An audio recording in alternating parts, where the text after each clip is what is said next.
ഷാപ്പിലെ പറ്റി ഞാനല്ലേ തീർത്തത്. പെണ്ണമ്പള്ള കുടുംബശ്രീയിൽ ലോണയ്ക്കാൻ വെച്ച പൈസ ഞാൻ ഷാപ്പിൽ കൊടുത്തത്. ഓ പിന്നെ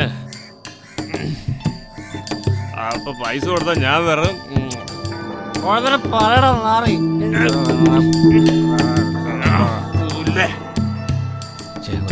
നിർത്തിയടാ, നിർത്തി. നീയുമായിട്ടുള്ള കമ്പനി നിർത്തി. നിന്റെ വീട്, നിന്റെ ഗ്ലാസ്, നിന്റെ മദ്യം, നിന്റെ ചിക്കൻ. അതുകൊണ്ട് കൂടുതൽ ഞാൻ ഇനി ഒന്നും പറയുന്നില്ല കേട്ടാ. കാണിക്കുന്നേ സത്യം സത്യം സത്യം സത്യം. എന്തോ വലിക്കാതിരിക്കുക. താടിയും മുടിയും വളർത്തിയിരിക്കുക ആൾക്കാരെ പറ്റി. നീ പോയാ എനിക്ക് ഞാൻ വാങ്ങിച്ച കുപ്പി ഞാൻ തഴച്ചിരുന്ന് കുടിക്കും. നിനക്ക് പോണോ? പോടാ.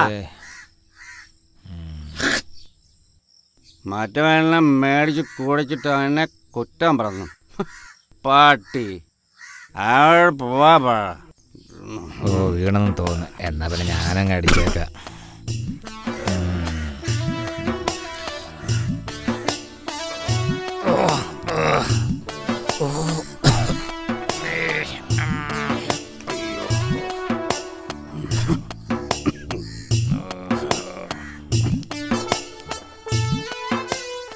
ചേച്ചി, അണ്ണാ പഞ്ചായത്തുനിന്ന് പ്ലാസ്റ്റിക് എടുക്കാൻ വന്നതാ.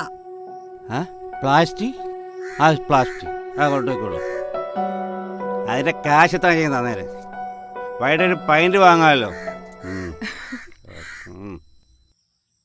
ചേച്ചി ഇവിടെ ഇല്ലേ? ഇല്ല. എന്താ ഈ ഞങ്ങളെ പിടിച്ചില്ലേ? ചേച്ചിയൊക്കെ റേഷൻ കാർഡിൻ്റെ മുൻപേജ് മാത്രം. ഞാനായ വീടിൻ്റെ നാഥൻ, അംഗഭസ്മക്കുറിയിട്ട തമ്പുരാട്ടി.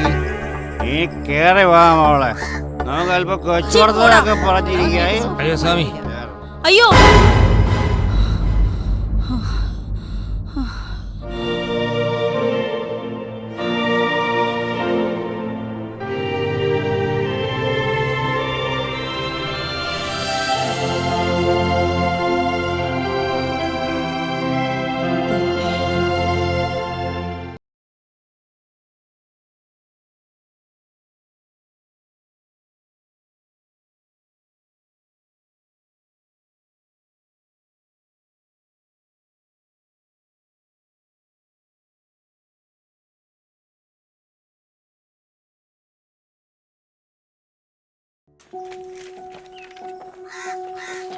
നാളെ ലേഡി ശോഭയുടെ വീട്ടെ പാല് കാച്ച്. കയ്യിലാണെങ്കിൽ 10 പൈസ ഇല്ല. അതെ, വൈകിട്ട് പലിശ ബിജുവിന്റെ അടുത്ത് പോയി കുറച്ച് പൈസ വാങ്ങണം. മുടിഞ്ഞ പലിശയാ. അതെങ്ങനെയും സഹിക്കാം. അവന്റെ ഒടുക്കത്തൊരു നോട്ടം, അതാണ് സഹിക്കാൻ വയ്യാത്തത്. ഗതികേട് കൊണ്ടല്ലേടി അവന്റെയൊക്കെ വീട്ടിൽ പോവേണ്ടി വരുന്നത്. ആ എന്ത് പറയാൻ. അയ്യോ ഇല്ല ചേച്ചി, ഞാൻ വർക്കിലാണ്. ചേച്ചി ആ കുറി കഥവിൽ വെച്ചേര്. ആ ശരി ചേച്ചി, ഞാൻ വന്നിട്ട് എടുത്തോളാം. ശാന്തേ, നിന്റെ കണക്ക് ഇതുവരെ ശരിയായില്ലോടി? അവളുടെ ജീവിതത്തിന്റെ കണക്കേ ശരിയായിട്ടില്ല. പിന്നെയാ ഈ കണക്ക്. എല്ലാം കണക്കാ. ഇത്തിരി വെള്ളം എനിക്കൂടെ താടി.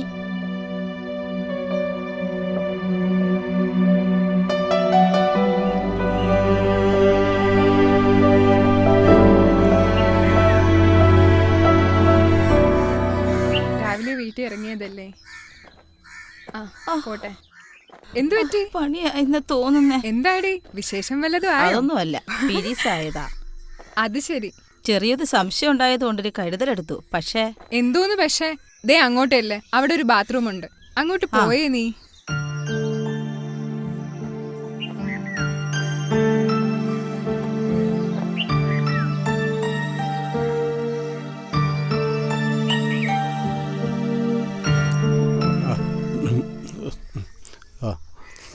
ഞാനൊരു പാട്ട് പാടാം. അയ്യോ നിക്കടിയോടെ, നിനക്ക് എങ്ങനെ ധൈര്യം ഉണ്ടായടി? നിന്നെ പോലെയുള്ള ഒന്നിനും വീട്ടിൽ കയറ്റരുതെന്നും പലരും പറഞ്ഞിട്ടുണ്ട്. പക്ഷെ ഇത്രയും കരുതിയില്ല. എന്തോന്നാടി നീ പറയുന്നത്? നിങ്ങൾ മിണ്ടരുത്. ആദ്യം ഒന്നും കഴിയട്ടെ. കർഷകനല്ലേ, കള പറിക്കാൻ പോയതായിരിക്കും. രണ്ടും കൂടെ തെരഞ്ഞെടുത്ത സ്ഥലം കൊള്ളാം. ഒരുപട്ടോളെ ഇന്നുകൊണ്ട് ഇവിടെ നിർത്തിക്കൊള്ളണം. ഈ വീട്ടിൽ ഇനി ഹരിത കർമ്മസേന മറ്റേ സേന എന്നും പറഞ്ഞുകൊണ്ട് ഒറ്റ ഒരെണ്ണം ഇവിടെ അങ്ങ് എത്തിപ്പോവരുത്. നിങ്ങൾക്ക് എന്തിന്റെ സുഖടാ മനുഷ്യ ഈ വയസ്സാം കാലത്ത്, അതും ഈ പിറക്കി നടക്കണം ഇവളുമാരുമായിട്ട്. ചേച്ചി സൂക്ഷിച്ച് സംസാരിക്കണം. ഇവിടെ എന്ത് നടന്നെന്നാ ചേച്ചി പറയുന്നത്? അനുവാദം ചോദിച്ചില്ല, അത് ഞങ്ങളുടെ തെറ്റ്. അവൾക്ക് പീരീഡ്സ് ആയി. ഞാനാ പറഞ്ഞത് ആ ബാത്റൂമിലേക്ക് പോവാൻ. അല്ലാതെ ചേച്ചി ഉദ്ദേശിക്കുന്ന രീതിയിലൊന്നും നടക്കുന്നവരല്ല ഞങ്ങള്. നിന്റെ വക്കാലത്തൊന്നും ഇവിടെ വേണ്ട. നീ ഇവിടെ വല്ലതും കെട്ടിപ്പണിഞ്ഞു വെച്ചിട്ടുണ്ടാ ഇവളുമാരെയൊക്കെ ഇങ്ങോട്ട് പറഞ്ഞുവിടാ. അവർക്കൊരു ബുദ്ധിമുട്ട് വന്നപ്പോൾ അവരിതിനകത്ത് വന്ന് കയറി. ഇതൊന്നും അറിയാതെ ഞാനും വന്ന് കയറി. ആ നിങ്ങൾ വെക്കോ അടി. എന്താ കാണാൻ നിൽക്കാ മനുഷ്യ, കേറി അകത്ത് പോ. ഓ, ഈ മാസം എന്താവോന്ന് ആർക്കറിയാം, പോയി നോക്കാം. നീ വാടി. അവരൊരു മൂശേട്ടയാ. അതൊക്കെ അവരെ കയ്യിരിക്കുള്ളൂ.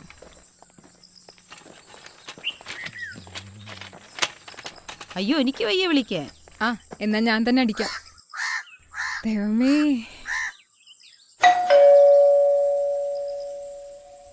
നോക്കിപ്പോ വരും.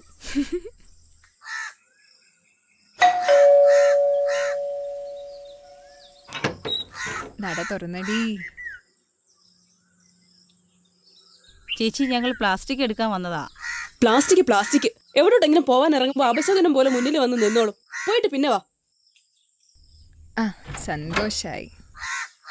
ഈ മാസവും കിട്ടി. ഇനി അടുത്ത മാസം എന്താണോ ആവോ. ഹാ നീ വാ.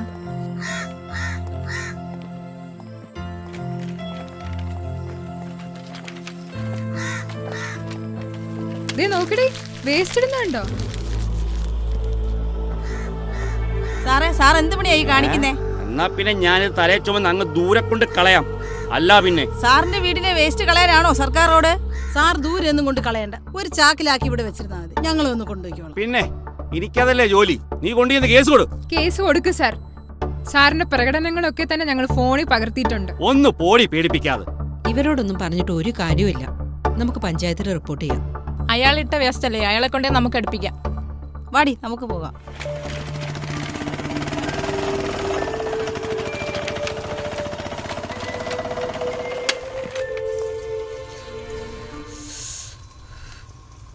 മോളെ നോക്ക്.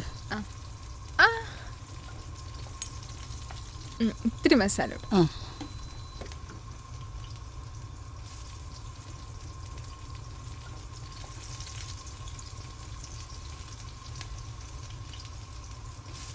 ഈ കുന്ത്രണ്ടത്തിൽ പറയും പോലെ ചെയ്താലേ വായി വെച്ച് തിന്നാൻ കൊള്ളാവോ? ചേച്ചി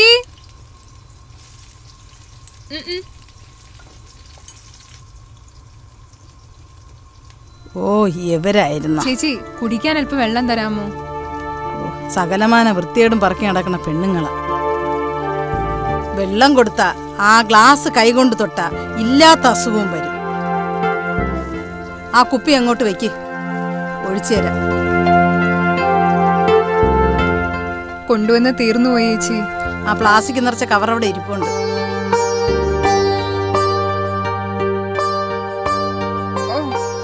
ചേച്ചി ഞങ്ങൾ പ്ലാസ്റ്റിക്കോ അനുബന്ധ സാധനങ്ങൾ മാത്രമേ എടുക്കുള്ളൂ. ഇതുപോലെ മനുഷ്യർ ഉപയോഗിച്ച് കളയുന്ന സാധനങ്ങൾ ഞങ്ങൾ എടുക്കാറില്ല. ഞങ്ങൾ ഇതൊക്കെ ഉപയോഗിക്കുന്നവരാ. നിങ്ങൾക്ക് ശമ്പളം തന്നെ പഞ്ചായത്ത് നിർത്തിയിരിക്കണത് നിങ്ങൾക്ക് ഇഷ്ടമുള്ള സാധനങ്ങൾ എടുക്കാനൊന്നും അല്ല, വീടുകളിലെ മാലിന്യങ്ങൾ എടുക്കാനാ. ഇവിടെ ഇങ്ങനെയൊക്കെ പറ്റൂ. അല്ലെങ്കിൽ ഇത്തരം സാധനങ്ങൾ നിരോധിക്കാൻ സർക്കാരിനോട് പറ. അമ്മ എന്തിനാണ് ഇവരോട് ഇങ്ങനെ സംസാരിക്കുന്നത്? അവര് മനുഷ്യരല്ലേ, ജീവിക്കാനായി ഒരു തൊഴിൽ ചെയ്യുന്നവരല്ലേ.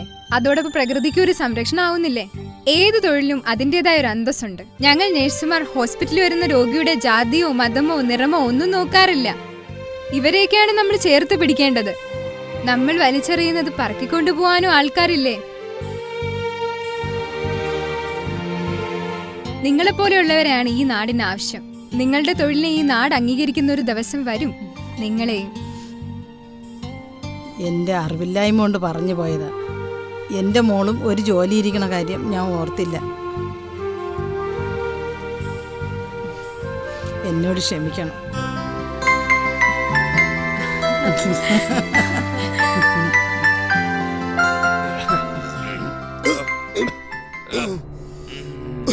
ചേട്ടാ അത് വലിച്ചെറിയല്ലേ, ഇങ്ങനെ തന്നേരെ. ശമ്പളം തരുന്നില്ല ചേച്ചി, വേണമെങ്കിൽ പെറുക്കി എടുത്തോണ്ട് പോ. പിന്നെ പിന്നെ അവളാ കയ്യിൽ കൊണ്ട് കൊടുക്കാൻ വേറെ പണിയില്ല. അല്ലെങ്കിൽ പൈസയും വാങ്ങിച്ചിട്ട് ആൾക്കാരെ പറ്റിക്കാൻ നടക്കുക.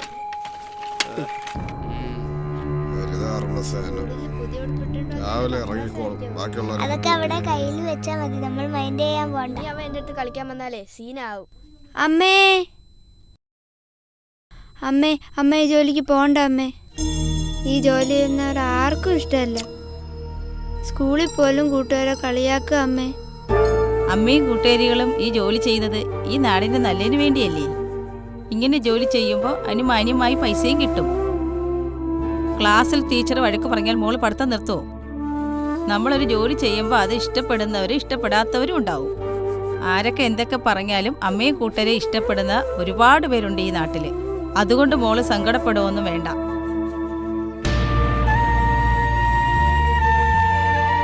നിങ്ങൾ ഇതൊക്കെ പറക്കി വെക്കുക, ഞാൻ മോളെയും കൊണ്ട് പോകും.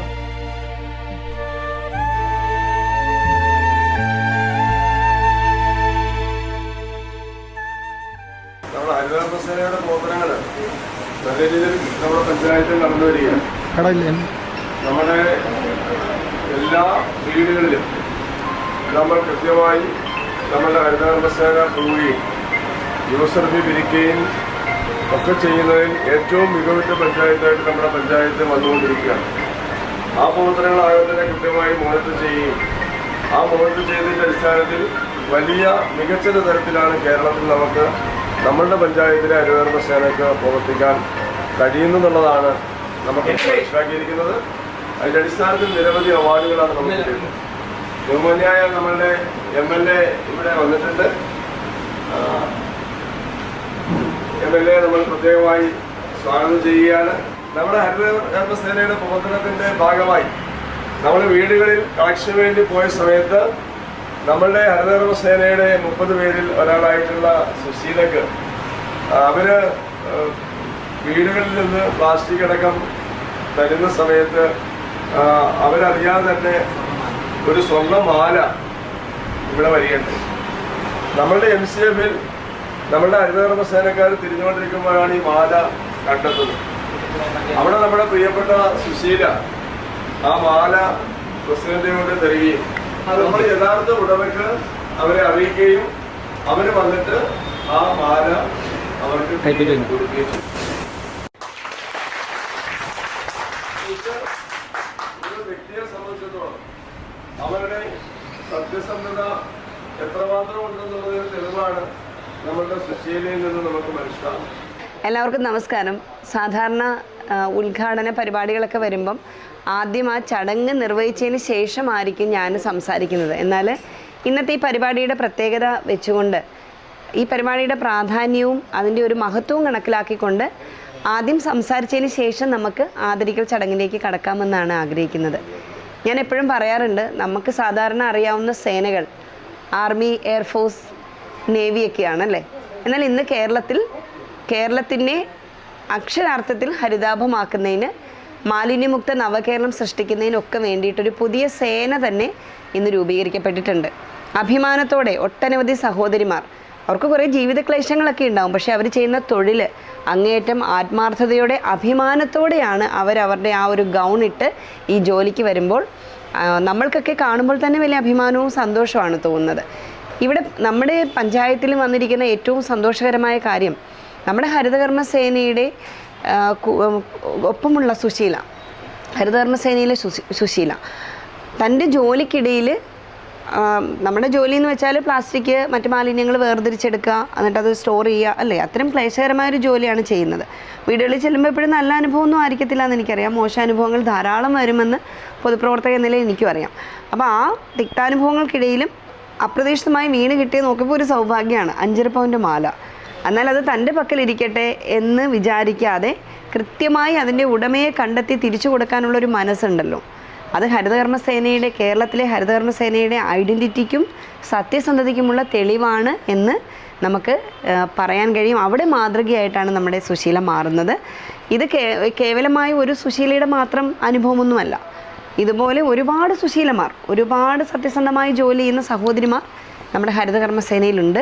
മറ്റൊരു ലക്ഷ്യം എന്ന് പറഞ്ഞാൽ നമ്മുടെ കേരളത്തെ അക്ഷരാർത്ഥത്തിൽ പണ്ട് ആരൊക്കെയോ വലിച്ചെറിഞ്ഞ മാലിന്യം അടക്കം നമ്മൾ മാറ്റി പുതിയതായിട്ട് ഇനി ആരും മാലിന്യം വലിച്ചെറിയരുതെന്ന് പറഞ്ഞ് നമ്മുടെ നാടിനെ അക്ഷരാർത്ഥത്തിൽ ഒരു പുതിയ കേരളം സൃഷ്ടിക്കുന്നതിലേക്ക് നമ്മൾ നടന്നെടുക്കുമ്പോൾ അതിന് ഏറ്റവും കൂടുതൽ വർക്ക് ചെയ്യുന്ന ജോലി ചെയ്യുന്നത് എൻ്റെ പ്രിയപ്പെട്ട ഹരിതകർമ്മ സേന അംഗങ്ങളാണ്. ഏത് പരിപാടി വന്നാലും നമ്മൾ ഇക്കോ ഫ്രണ്ട്ലി എന്ന് പറയുമ്പം നിങ്ങളാണ് അവിടെ പ്ലാസ്റ്റിക് കുപ്പി വീടാതെ നോക്കുന്നത്. അതുപോലെ തന്നെ ബോട്ടിൽ ബൂത്തുകളിലേക്ക് ആൾക്കാരെ കൊണ്ട് കുപ്പി എടുത്ത് അവിടെ ഇടാൻ ശ്രമിക്കുന്നത്. അതുപോലെ തന്നെ വീടുകളിൽ വരുന്ന നമ്മുടെ പ്ലാസ്റ്റിക് അടക്കമുള്ളതെല്ലാം വലിച്ചെറിയാതെ അവരോട് പറയാം ഞങ്ങൾ വന്നോളാം, നിങ്ങൾ എടുത്തു വെച്ചാൽ മതി എന്നൊക്കെ പറയാം. അപ്പോൾ ഒരു പുതിയ ഒരു സംസ്കാരത്തിലേക്ക് നമ്മുടെ നാട് നടന്നെടുക്കുകയാണ്. ഹരിതകർമ്മ സേന അംഗങ്ങൾക്ക് ഒരു വലിയ സല്യൂട്ട് തന്നെയാണ് കേരളം നൽകേണ്ടത്, ഞാൻ നൽകുന്നത്. Thank you. നമ്മളേറെ പ്രിയങ്കരായിട്ടുള്ള നമ്മുടെ ഹരിതകർമ്മ സേനാംഗം സുശീലയെ ആദരവ് ഏറ്റുവാങ്ങാൻ വേണ്ടി ക്ഷണിക്കുകയാണ്. ആദരവ് കൊടുക്കുന്നതിന് വേണ്ടി ബഹുമാനിയായിട്ടുള്ള നമ്മളുടെ MLA അഡ്വക്കേറ്റ് യു പ്രതിഭ അവരെ ക്ഷണിക്കുകയാണ്.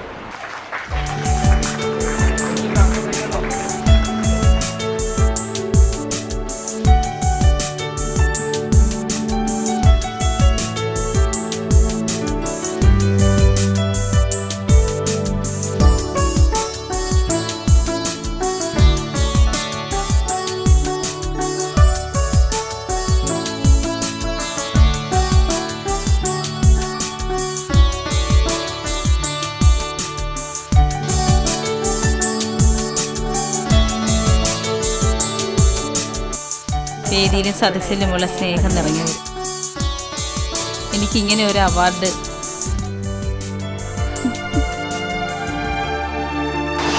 ഇത് സന്തോഷത്തിന്റെ കണ്ണുനീരാട്ടോ, നിങ്ങൾ അങ്ങനെ വിചാരിക്കണ്ട. നമ്മളെപ്പോഴും ചേർത്ത് പിടിക്കേണ്ടവരെ ചേർത്ത് തന്നെ പിടിക്കണം.